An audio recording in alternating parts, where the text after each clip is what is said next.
জামায়াত ইসলামীর আমির ডাক্তার শফিকুর রহমান, মঞ্চে উপস্থিত অন্যান্য জাতীয় নেতৃবৃন্দ এবং আমার সামনে আগত সারা বাংলাদেশ থেকে জামায়াত ইসলামের নেতা কর্মী ভাই সবাইকে আমার দল গণ অধিকার পরিষদের পক্ষ থেকে সালাম এবং শুভেচ্ছা জানাচ্ছি। আসসালামু আলাইকুম। প্রিয় বন্ধুগণ, আপনাদেরকে একটি কথা স্মরণ করিয়ে দিতে চাই। আপনারা যদি ইসলামী রাজনীতি করেন, ইসলামী মূল্যবোধকে সামনে রেখে কথা বলেন, নিশ্চয়ই আপনারা জানেন আল্লাহ তাআলা মানুষকে ধন সম্পদ এবং ক্ষমতা দিয়ে এবং নিয়ে পরীক্ষা করে। গত 16 বছরে আমাদের কাছ থেকে আল্লাহ তাআলা নিয়েছেন, আমাদের ধৈর্যের পরীক্ষা নিয়েছেন। আমরা সেই পরীক্ষায় উত্তীর্ণ হয়েছি বলেই আমাদেরকে এই রহমতের জুলাই উপহার দিয়েছিলেন। যেই জুলাইয়ে আমরা বাংলাদেশের মানুষের উপরে চেপে থাকা দৈত্য দানবের মতো 16 বছরের ফাঁসিবাদকে পরাজিত করেছি। কিন্তু আমরা ওই যে আপনার হাদিসে আছে, বিপদ কেটে গেলে মানুষ উৎফুল্ল হয়, অহংকারী হয়। তাই আমরা দেখতে পাচ্ছি এই গণ অভ্যুত্থানে আমাদের অংশীজনেরা, মজলুমরা আজকে উৎফুল্ল অহংকারী হয়ে জালিম হয়ে উঠছে।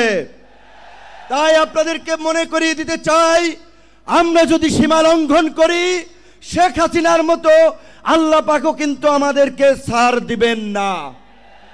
আজকে যেই ছাত্র জনতার সংগ্রামের মধ্য দিয়ে, যেই রক্ত এবং প্রাণের বিনিময়ে আমরা এই ঐতিহাসিক পরিবর্তন পেয়েছি, এই পরিবর্তনকে টেকসই করার জন্য আজকে বাংলাদেশের মানুষ যে শাসনতান্ত্রিক এবং সরকার ব্যবস্থার পরিবর্তনের আওয়াজ উঠিয়েছে, সরকারকে বলতে চাই সেই শাসনতান্ত্রিক ব্যবস্থার মৌলিক পরিবর্তন না করে আপনারা নির্বাচনের দিকে হাঁটবেন না।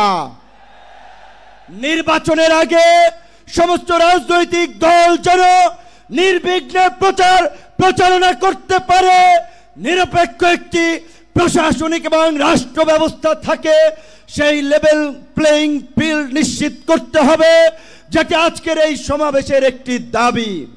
একই সাথে আমরা বলতে চাই, গত এই 11 মাস ধরে স্থানীয় সরকারের কোনো জনপ্রতিনিধি নাই, মানুষের একটা চরম ভোগান্তি।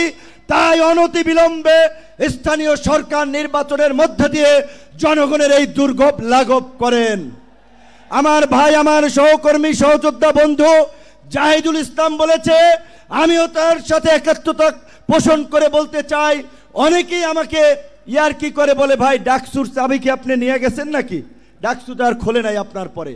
তো আমি বলতে চাই, ডাকসু সহ সকল ছাত্র সংসদ নির্বাচনের মধ্য দিয়ে ছাত্র রাজনীতিতে একটি গুণগত পরিবর্তনের ধারা এই সরকারকে শুরু করতে হবে।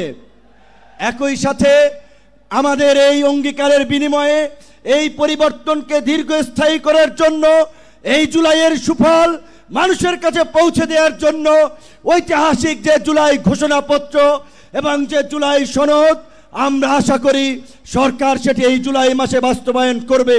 অন্যথায় জুলাইয়ের অংশীদাররা এই সোহরাওয়ার্দী উদ্যানে যেমনি কিছুদিন আগে ইসলামী আন্দোলন সমাবেশ করছে, জামায়াত করছে, অন্যান্য দল করছে, সরকার যদি জুলাইয়ের ঘোষণা এবং জুলাই সনদ দিতে ব্যর্থ হয়, আমরা জুলাইয়ের অংশীদাররাই ঐক্যমতের ভিত্তিতে এই সোহরাওয়ার্দী উদ্যানে আমরা ঘোষণা করব।